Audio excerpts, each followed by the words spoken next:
സഹോദരങ്ങളെ, റസൂലുള്ളാഹി സ്വല്ലല്ലാഹു അലൈഹി വസല്ലം മക്കയിലേക്ക് വരുമ്പോ അവര് ലാത്തയെയും ഉസ്സയെയും മനാത്തയെയും വിളിക്കുന്നുണ്ടായിരുന്നു, വൈദ്യരടുത്ത് പോകുന്നുണ്ടായിരുന്നു. റസൂൽ അവരോട് വൈദ്യരടുത്ത് പോണ്ടാന്ന് പറഞ്ഞിട്ടില്ല, ലാത്തനെ വിളിക്കണ്ടെന്ന് പറഞ്ഞു. അപ്പൊ നിങ്ങൾ പറയും അത് ഇലാഹാക്കുന്നോണ്ടാണ്. അതെ, എന്തുകൊണ്ട് ഇലാഹാക്കി? അവരുടെ തൽബിയത്ത് എന്തായിരുന്നു? നമുക്ക് പറയാൻ കഴിയും, മക്ക മുശ്രിക്കുകൾക്ക് അള്ളാഹുവിനെ അറിയില്ല, അള്ളാഹ് ആരാണെന്ന് അറിയില്ല. ഖുർആൻ പറയുന്നു അറിയാം. وَلَئِن سَأَلْتَهُمْ مَنْ خَلَقَ السَّمَاوَاتِ وَالْأَرْضَ لَيَقُولَنَّ اللَّهُ. അബൂജഹലേ, ആരാണ് ആകാശത്തെ പടച്ചത്? മറുപടി പറയും അല്ലാഹുവാണ്. അബൂലഹബേ, ആരാണ് ആകാശം പടച്ചത്? മറുപടി പറയും അല്ലാഹുവാണ്. ഉത്ബത്തെ, ഷൈബത്തെ, വലീദ് ഇബ്നു മുഗീറ, ആരാണ് ഭൂമിയെ പടച്ചത്, ആകാശത്തെ പടച്ചത്, പ്രപഞ്ചത്തെ വിധാനിച്ചത്? ലയഖൂലന്ന അല്ലാഹ്. അവരെല്ലാവരും മറുപടി പറയും അല്ലാഹുവാണ്, അല്ലാഹുവാണ്, അല്ലാഹുവാണ്.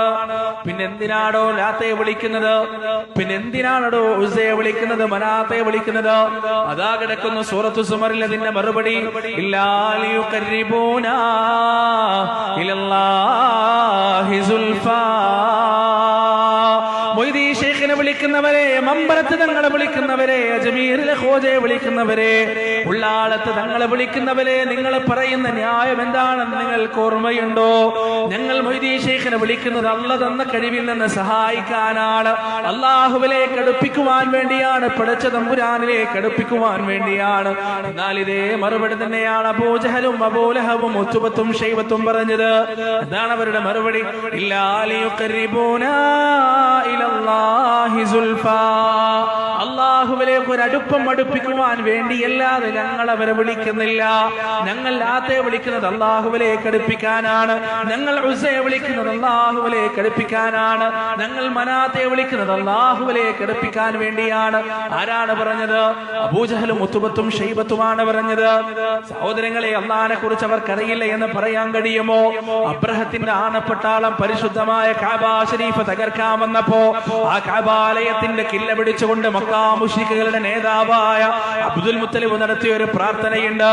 ഈ ഭവനത്തിന്റെ രക്ഷിതാവായ അല്ലാഹ്, ഈ ഗേഹത്തിന്റെ രക്ഷിതാവായ അല്ലാഹ്, കടന്നു വരുന്ന സർവായുധ സജ്ജരായ സൈന്യത്തിന്റെ മുന്നിൽ പോരാടി നിൽക്കാനുള്ള സൈന്യ സന്നാഹം ഞങ്ങളുടെ കയ്യിലില്ല രക്ഷിതാവേ. അതുകൊണ്ട് ഈ ഭവനത്തെ രക്ഷിക്കേണ്ടതിന്റെ ബാധ്യതയാണല്ലോ എന്ന് വിളിച്ച് അബ്ദുൽ മുത്തലിബ് പ്രാർത്ഥിച്ചില്ലേ? അലം തറ കൈഫ ഫഅല റബ്ബുക ബി അസ്ഹാബിൽ ഫീൽ അലം യജഅൽ കൈദഹും ഫീ തദ്ലീൽ വഅർസല അലൈഹിം തൈറൻ അബാബീൽ തർമീഹിം ബിഹിജാറത്തിൻ മിൻ സിജീൽ ഫജഅലഹും കഅസ്ഫിൻ മഅകൂൽ. ആനപ്പട്ടാളത്തെ കൊണ്ട് നിന്റെ രക്ഷിതാവ് ചെയ്തതെന്താണെന്ന് താങ്കൾ കണ്ടുവോ പ്രവാചകരെ? ചവച്ചരക്കപ്പെട്ട വൈക്കോൽ കൂനകൾ പോലെ കുതന്ത്രങ്ങൾ മുഴുവൻ പരാജയപ്പെട്ടവരായി തീർന്നില്ലേ? അള്ളാഹുവിന്റെ ചോദ്യമാണ്. ആ സമയത്ത് അബ്ദുൽ മുത്തലിബ് പ്രാർത്ഥിച്ചത് അള്ളാഹുവിനോടാണ്. പക്ഷെ അവരുടെ വിശ്വാസത്തിന്റെ കുഴപ്പം എന്തായിരുന്നു? അള്ളാഹുവിലേക്ക് നേരിട്ട് പോകാൻ പാടില്ല, അള്ളാഹിനെ നേരിട്ട് വിളിക്കാൻ പാടില്ല, അള്ളാഹുവിലേക്ക് അടുപ്പിക്കാൻ ചില ഇടയാളന്മാർ ആവശ്യമുണ്ട്. അതാണ് ലാത്ത, അതാണ് ഉസ്സ, അതാണ് മനാത്ത, അതാണ് ഹബല. അന്ന് ലാത്തയാണെങ്കിൽ ഇന്ന് മൊയ്‌ദി ശൈഖാണ്, അന്ന് ഉസ്സയാണെങ്കിൽ ഇന്ന് മമ്പറത്ത് തങ്ങളാണ്, അന്ന് മനാത്തയാണെങ്കിൽ ഇന്ന് അജ്മീറിലെ ഖോജയാണ്, അന്ന് ഹബലയായിരുന്നെങ്കിൽ ഇന്നുള്ള ആളത്ത് തങ്ങളാണ്. അതല്ലാതെ മറ്റു വിശ്വാസമില്ല സഹോദരങ്ങളെ.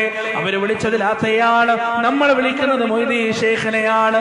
ശിർക്കാണെന്ന കാര്യത്തിൽ യാതൊരു സംശയവുമില്ല, അല്ലാഹുവിൽ പങ്കു ചേർക്കലാണെന്ന കാര്യത്തിൽ യാതൊരു സംശയവുമില്ല.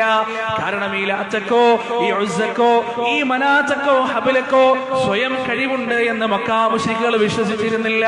എന്തായിരുന്നു അവരുടെ തൽബിയത്ത്? ലബ്ബൈക അല്ലാഹുമ്മ ലബ്ബൈക ലബ്ബൈക ലാ ശരീക ലക ഇല്ലാ ശരീകൻ ഹുവ ലക തംലികുഹു വമാ മലക്. നാദാ, ഞങ്ങളിതാ ഹാജരായിരിക്കുകയാണ്. ഹജ്ജിന്റെ വേളയിൽ മക്കാ മുശ്രിക്കുകൾ ചൊല്ലിയ തൽബിയത്താണ്. നാദാ, ഞങ്ങളിതാ ഹാജരായിരിക്കുകയാണ്. എങ്ങനെയുള്ള രക്ഷിതാവാണ് നീ? ലബ്ബൈക ലാ ശരീക ലക, നിനക്ക് പങ്കുകാരില്ല നാദാ, നിനക്ക് പങ്കുകാരില്ല, നിനക്ക് പങ്കുകാരില്ല. ആരാണ് പറയുന്നത്? മക്കാ മുശ്രിക്കുകളാണ് പറയുന്നത്. എന്നിട്ട് അവർ ബാക്കി പറയുകയാണ്, ഇല്ലാ ശരീകൻ ഹുവ ലക തംലികുഹു വമാ മലക്.